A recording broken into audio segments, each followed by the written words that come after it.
वटस्य पत्रस्य पूते शयानं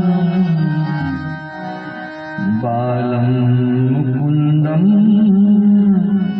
मनसा स्मरामि। बालं मुकुन्दं मनसा स्मरामि। बोलिए कृष्ण कन्हैया लाल की, भागवत भगवान की, श्री रामचंद्र भगवान की, हनुमान जी महाराज की, सद्गुरु भगवान की, सनातन धर्म की, पंचेश्वर महादेव की, गौ मात की, भारत मात की।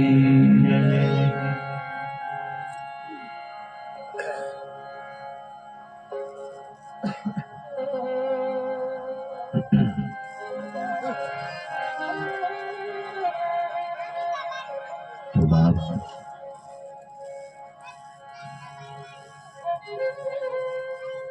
हरिकथानो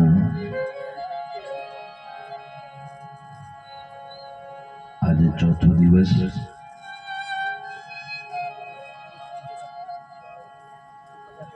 सुखदेव जी महाराज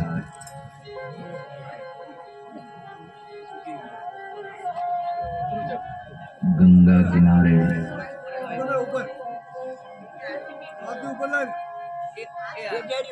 परीक्षित राजन ने भागवत कथा संभळावी રહ્યા છે।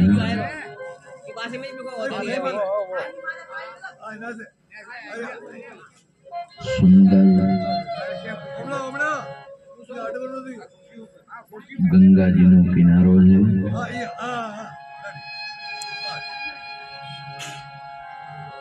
અને અનેક ચરિત્રો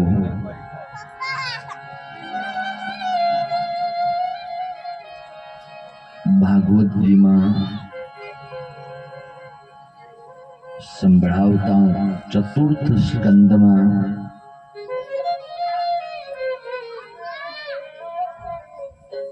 દક્ષ યજ્ઞ ધ્વંસની કથા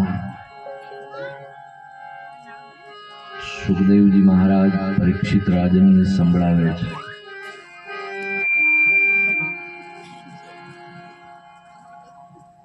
હે રાજન,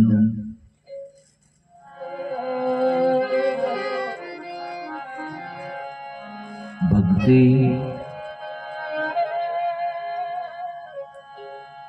એ આત્મસાત કરવાનો વિષય છે।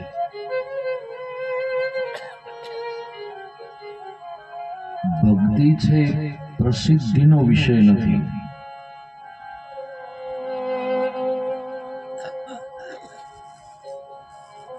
દંભને અને ભક્તિને બહુ છેટું પડી જાય છે।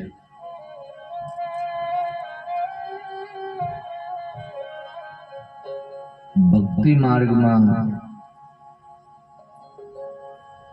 જો દંભ આવે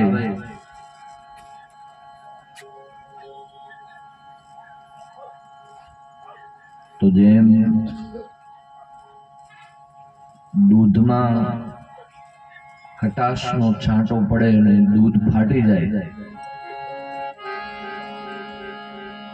એમ જે કાંઈ ભક્તિ પથમાં માળાઓ કરી હોય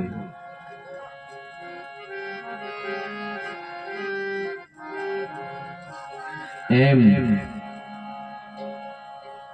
તમારો ભક્તિ પથ છે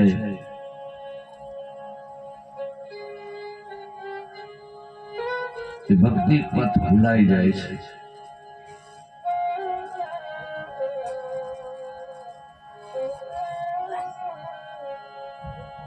ભક્તિ આમ તો સાવ સરળ છે,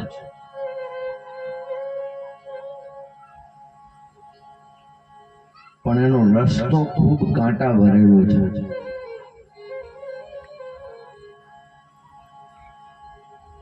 એ માર્ગની ઉપર જ્યારે માણસ પગ મૂકે એટલે કાંટા ભરેલા રસ્તા ઉપર પગ મૂકવા જેવી પરિસ્થિતિ ભક્તિ માર્ગમાં થાય છે.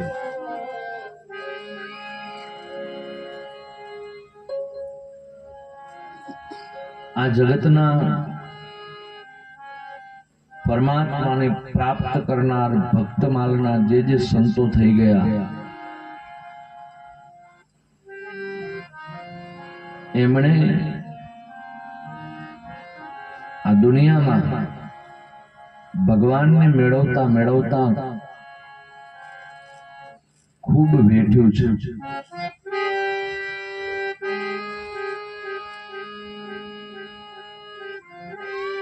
ભક્તિ જ્યાં ફૂલી ફાલી પ્રસરવાની તૈયારી કરે,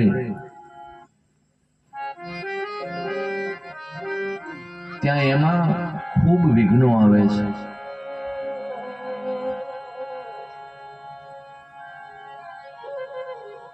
સત્માર્ગે માણસ નીકળે, ધર્મનું કાર્ય લઈને નીકળે, ભગવાનનું કાર્ય લઈને નીકળે, તો એમાં હજારો સંકટો આ ધર્મ કાર્યના માર્ગમાં આવે છે.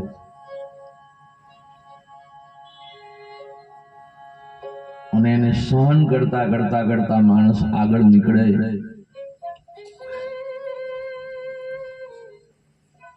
તો ભક્તિના પથ ઉપર ચાલતા ચાલતા પરમાત્માના ચરણોમાં આપણે જઈ શકીએ છીએ, પ્રભુની કૃપા મેળવી શકીએ છીએ.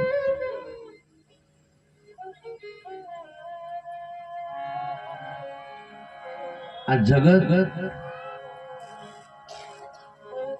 ભક્તિ માર્ગે ચાલનારને બહુ દુખી કરે છે.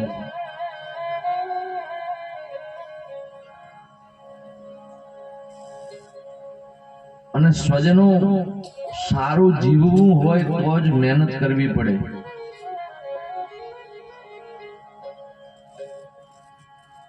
ખરાબ જીવવામાં કોઈ મહેનતની જરૂર જ નથી. સજ્જનતા ભર્યું જીવન જીવવા માટે અનેક પ્રયત્નો, પ્રયાસો, મહેનત આ બધું કરવું પડે છે. બાકી ખોટું તો એમને એમ જીવાઈ જાય છે. એમાં કઈ મહેનતની, પરિશ્રમની જરૂર હોતી નથી.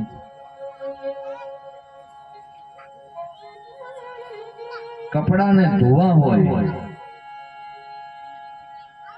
તો મહેનત કરવી પડે. એને ઉજળા રાખવા હોય તો એને રોજ ધોવા પડે. મેલા કરવા હોય તો એનો કોઈ પ્રોગ્રામ ન બનાવવો પડે. 2-4 દિવસ પહેરી રાખવો એટલે આપોઆપ મેલા થઈ જાય. એટલે હારું જીવવામાં જ તકલીફ છે.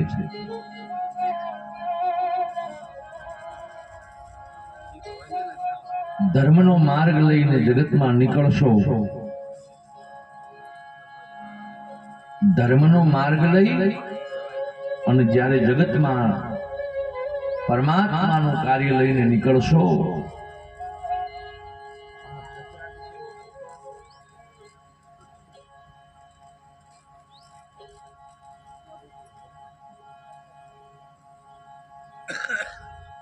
ધર્મનો માર્ગ લઈ અને તમે નીકળશો એટલે એમાં મુશ્કેલીઓ ખૂબ આવશે.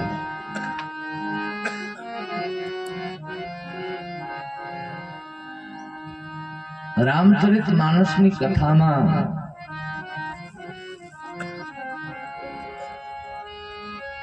હનુમાનજી મહારાજ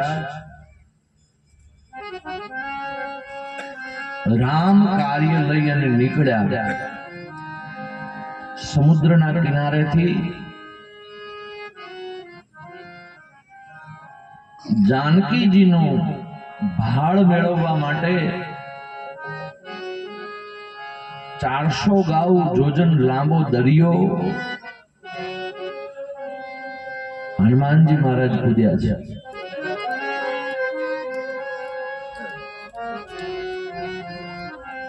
કાર્ય કોનું હતું? ભગવાનનું હતું, પ્રભુનું કાર્ય હતું, પરમાત્માનું કાર્ય હતું. હવે જુઓ ભક્તિ માર્ગમાં વિઘ્નો કેવા કેવા આવે, વિક્ષેપો કેવા કેવા આવે.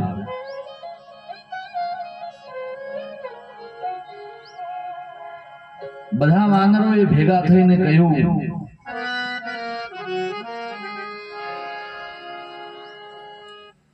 જામવંતજી કહેવા લાગ્યા છે, હનુમાનજી હવે હું ગરડો થયો છું એટલે મારાથી આવડો મોટો સમુદ્ર છે એ લાંઘી નહીં શકાય. એટલે હનુમાનજી આ કાર્ય હું તમને સોંપું છું, તમારે પૂરું કરવાનું છે. અને રામ નામની મુદ્રિકા પ્રભુની મુખમાં લીધી. એનો અર્થ એ છે રામ નામ બોલતા બોલતા ધર્મ કાર્યની, રામ કાર્યની હનુમાનજીએ શરૂઆત કરી. અને સમુદ્રના આ કિનારે ઉભા ઉભા હનુમાનજી મહારાજે છલાંગ લગાવી લંકામાં જવા માટે.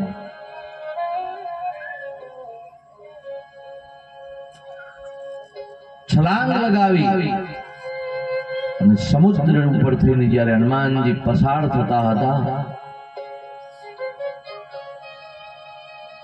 ત્યારે સૌથી પહેલો ભક્તિ પથમાં નીકળે માણસ એટલે કેવું વિઘ્ન આવે. સમુદ્રમાં રહેલો મૈનાક નામનો સોનાનો પર્વત બહાર આવ્યો છે. હનુમાનજીને જોઈ ગયો. હનુમાનજીને દ્રષ્ટિ કરી કે ઓ રામ કાર્ય માટે હનુમાનજી નીકળ્યા છે. એટલે સુવર્ણનો પર્વત દરિયામાં હતો એ સોનાનો પર્વત આખે આખો બહાર આવ્યો છે. હનુમાનજીના રસ્તામાં આવીને ઉભો રહી ગયો અને કહેવા માંડ્યો કે હનુમાનજી થોડી વાર માટે મારા પેટાળ ઉપર તમે થોડો વિસામો લ્યો. આવડો મોટો સમુદ્ર કૂદવાનો છે. હવે આ સુવર્ણનો પર્વત એટલે એને સંપત્તિનું પ્રતીક કીધું છે. એટલે ભક્તિ માર્ગમાં નીકળીએ એટલે સૌથી પહેલા ધનની વર્ષા થવા માંડે. ધન તમારી સામે આવીને ઊભું રહ્યું. જ્યાં જાઓ ત્યાં સામે લોકો ભેટ ધરવા માંડે. આ પહેલી પરીક્ષા થાય છે. ભક્તિ માર્ગમાં પહેલી પરીક્ષા સંપત્તિના દ્વારા પ્રભુ કરે છે કે લાલસા અને આમ જાગે છે કે નહીં. હનુમાનજી હાથ જોડ્યા છે. પ્રભુ તમારી સેવા બરાબર છે પણ તમારી સેવાની મારે જરૂર નથી. કારણ હું રામ કાર્ય લઈને નીકળેલો છું અને રામ કાર્ય લઈને નીકળેલા માણસને આરામ છે એ હરામ હોય. તમે તમારી લાગણી દર્શાવે છે એ બરાબર છે, મને આગળ જવા દો.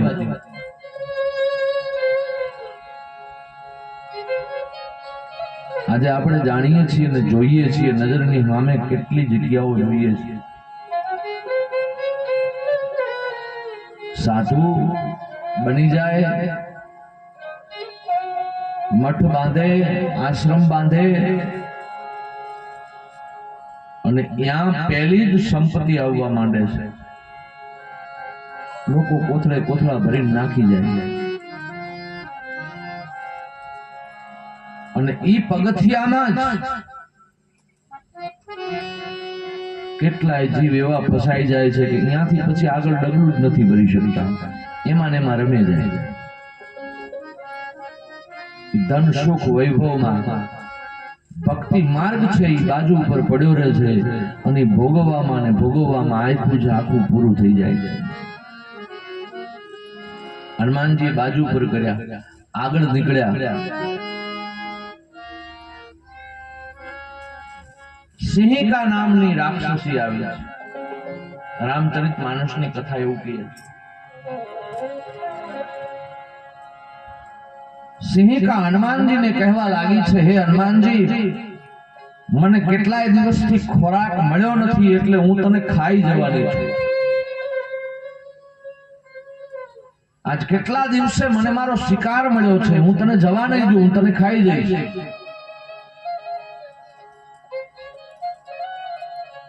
સિંહિકા એ ઈર્ષાનું રૂપ છે. ભક્તિ માર્ગમાં નીકળો એટલે પહેલું જગત છે આપણી ઈર્ષા કરવા માંડે, ખાઈ જવા માટે ઈર્ષા આવે.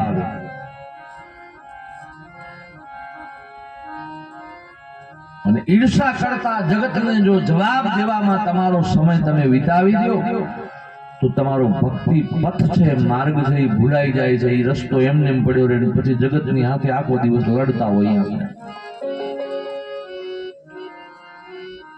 અને આપણે જોઈએ છીએ ઈર્ષા કોની નથી થઈ. ભક્તિ માર્ગમાં જે સંતો ચાલ્યા છે, ભક્તોના ચરિત્રો વાંચજો, એ બધાની ઈર્ષા થઈ છે. ઈર્ષા નહીં, દુનિયાએ ગાંડા કીધા કે આ બધા ગાંડા છે, આવું વળી થતું છે, આવું કરાતું છે. આખી વણઝાર ગાંડાની આપણે ત્યાં લાગી છે. જગતે ગાંડા કયા છે મહાપુરુષો. ધન વૈભવ છોડીને ભક્તિ માર્ગે જે ચાલ્યા છે, હાથમાં એક તારો લઈ નિરંતર જેણે નિસ્વાર્થ ભાવે પ્રભુનું ભજન કર્યું છે, એને જગતે ગાંડું કીધું છે કે આ તો ગાંડા છે. ગાંડાની વંજા એ જે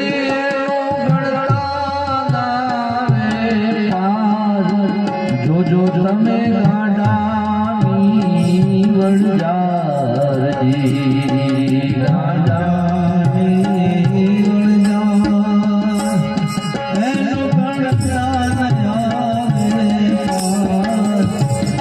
તમે ગાંડાની વણજારજી, ગાંડાની વણજાર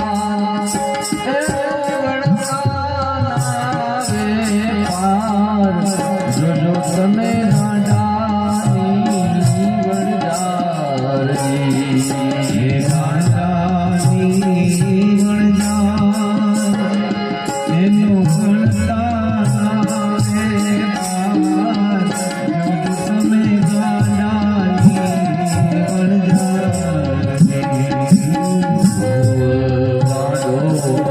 પ્રહલાદ ગાંડો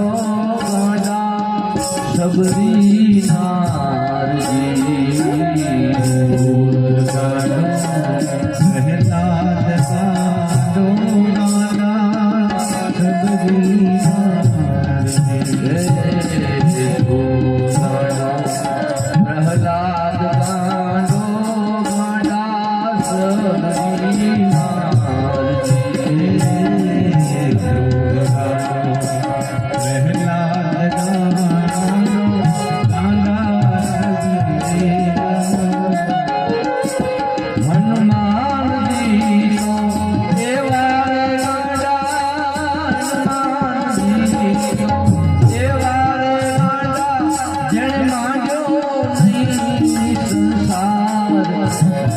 તમે ગાંડાની વણજારજી, ગાંડાની વણજાર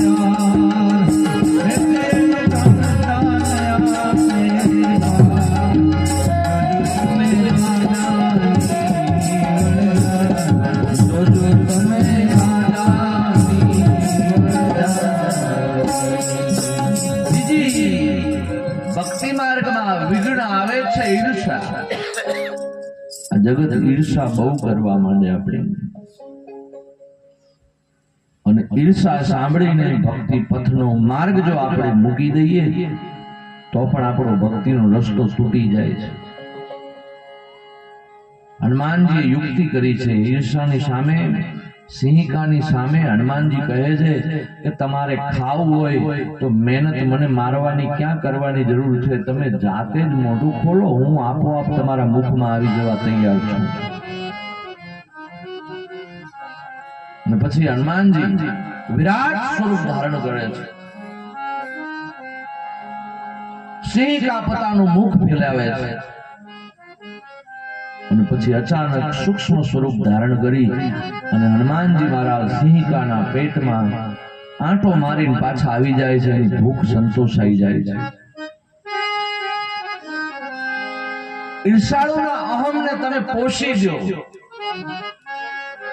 પછી ઈર્ષાળુ વ્યક્તિ શાંત થઈ જશે. એ અહંકાર છે. ભક્તિ માર્ગમાં આવા વિઘ્નો આવે છે. જગત ઝેર આપવા તૈયાર ભક્તિ માર્ગમાં થાય છે.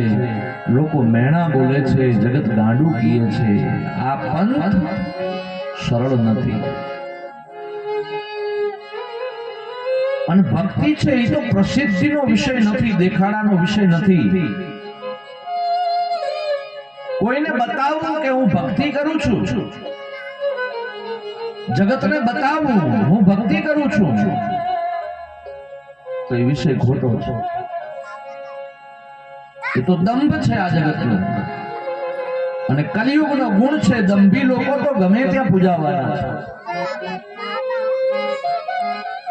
દંભને પ્રથમ સ્થાન આ જગત આપે છે, કારણ કે કલિયુગનો પ્રભાવ છે દુનિયા ઉપર.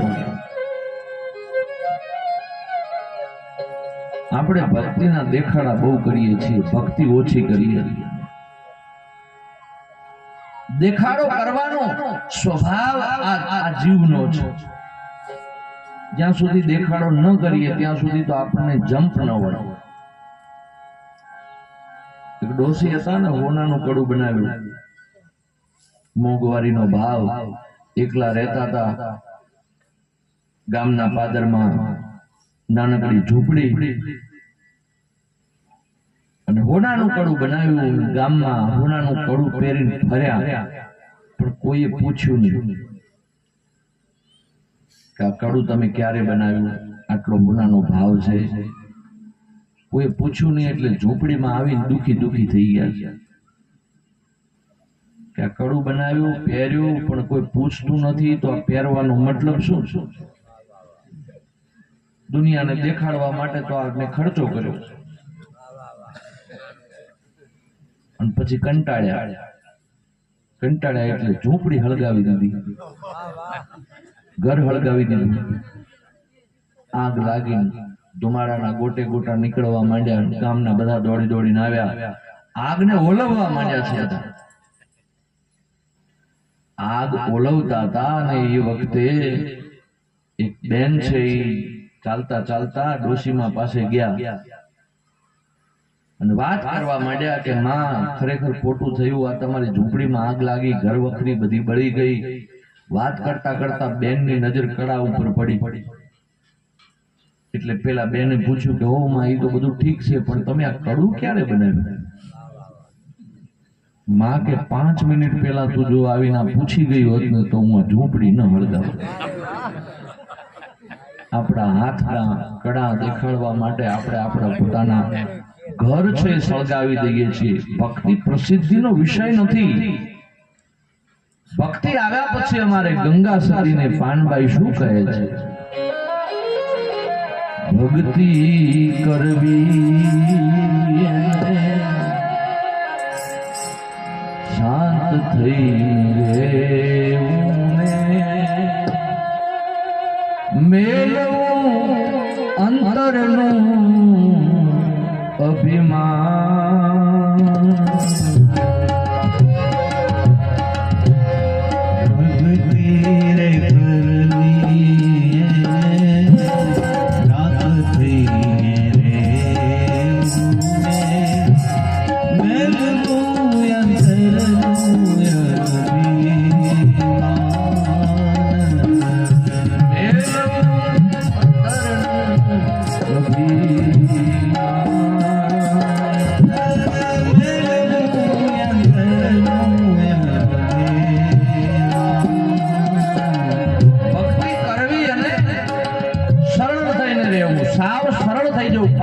પાતળા થઈ જઈએ ત્યારે ભક્તિ થાય. અંતરમાં ભરેલા અભિમાનના ઉભરા છે મૂકી દેવા પડે. સ્વજનો, જ્યારે જ્ઞાનની પ્રાપ્તિ થાય છે, જ્યારે સમાજ તમને ઊંચું સ્થાન આપવાની તૈયારી કરે છે, ત્યારે તમારો અહમ છે એ આસમાને ઉડવા લાગે છે. અભિમાન છે એ ભક્તિનો સર્વનાશ કરે છે. જેમ પદવી આ જગત આપવા માંડે એમ તમારે પાણીથી પાતળા થવાની જરૂર છે. અહંકાર છે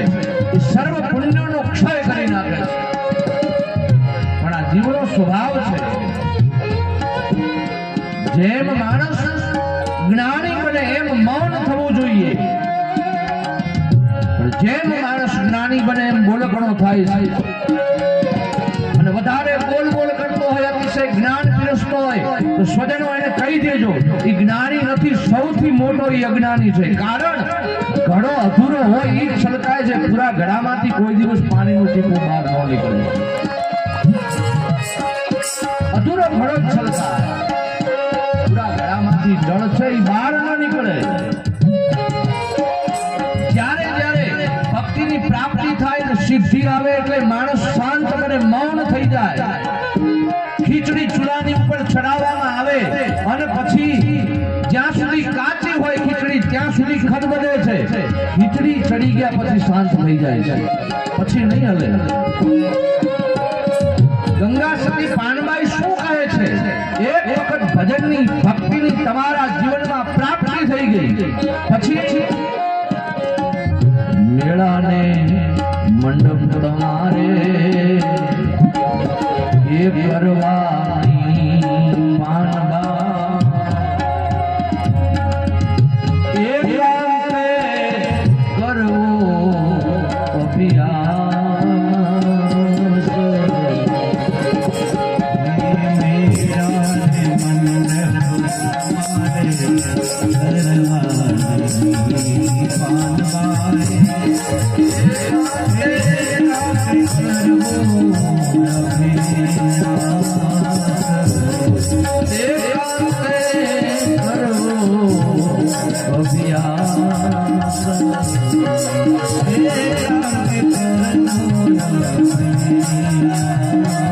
મેળાને ભક્તિ માર્ગમાં આવ્યા પછી મેળા મંડપ ન કરવા. મેળા મંડપનો અર્થ શું છે? ઘણા સંતોને તમે આમંત્રણ દેવા જાઓ ને એટલે શરતો મૂકે, બહાર બેસી આટલા ફૂલડા પાથરવા પડશે, આવું આસન બનાવવું પડશે, આવડો હાર પહેરાવવો પડશે, આટલી ભેટ પૂજા કરવી પડશે, પછી અમે તમારા ઘરે પાવન પગલા કરીશું. સમજી જજો, આવા સંતના પગલા આપણા ઘરે કરાવવાની કોઈ જરૂર નથી સોજનો. કારણ મેળાને મંડપ તમારે કરવા નહીં પાનબાઈ. એકાંતે બેસી કરવો અભ્યાસ. એને એકાંત ગમે. માણસ જ્ઞાની થયા પછી મૌન થાય, જ્ઞાની થયા પછી માણસ શાંત થાય, જ્ઞાની થયા પછી માણસ એકદમ ઠરી જાય છે. ભક્તિ છે આત્મસાતતાનો વિષય છે, ભક્તિ પ્રસિદ્ધિનો વિષય નથી. ભાગવતજીના ચરિત્રો છે એ સુખદેવજી મહારાજ સંભળાવતા કહે છે, એ સુખદેવજી મહારાજ પરીક્ષિત રાજન સાંભળ, ભક્તિ છે સાવ સરળ, પણ ખાડાની ધારની ઉપર ચાલવા જેટલો માર્ગ છે એ કઠણ છે. આ બધી જગતની ઈર્ષાઓ, આ જગતના પ્રતિભાવો, આ બધું સહન કરતા કરતા કરતા કરતા નીકળવું પડે. અને દુનિયા તો સ્વજનો જેમ ફાવે એમ જગત બોલે છે. દુનિયા દોરંગી છે, દુનિયા છે એ દોરંગી છે, દુનિયા બેરંગી છે. દુનિયા સામે આવીને શું બોલે, પીઠની પાછળ શું બોલે, એમાં જો આપણે ધ્યાન રાખવા ગયા તો ભક્તિ માર્ગનો આપણો પંથ છે એ ચૂકાઈ જશે, સત્કર્મનો પંથ ચૂકાઈ જશે. દુનિયા દોરંગી વાલા ભાવે એમ બોલે, દુનિયા દોરંગી વાલા દુનિયા દોરંગી વાલા ભાવે એમ બોલે, દુનિયા દોરંગી વાલા ભાવે અમર રણ સાંજ સવારે પછી પીક કોને અમારે.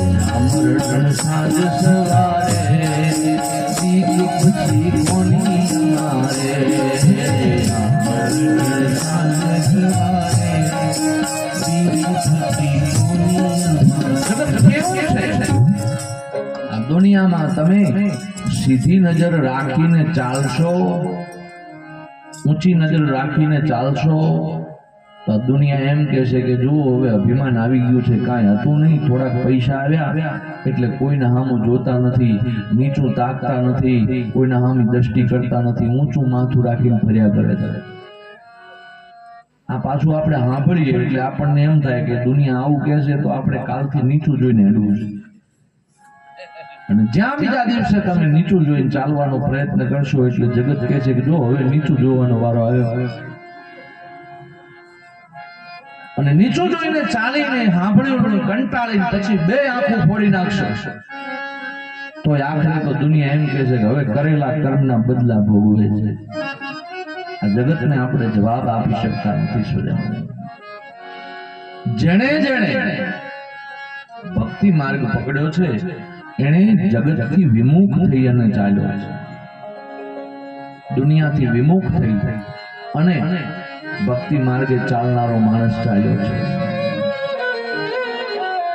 સુખદેવજી મહારાજ પરીક્ષિત રાજનને ચતુર્થ સ્કંદમાં દક્ષ યજ્ઞ ધ્વંસની કથાને વિરામ આપી અને પછી ધ્રુવજીનું ચરિત્ર કહ્યું છે.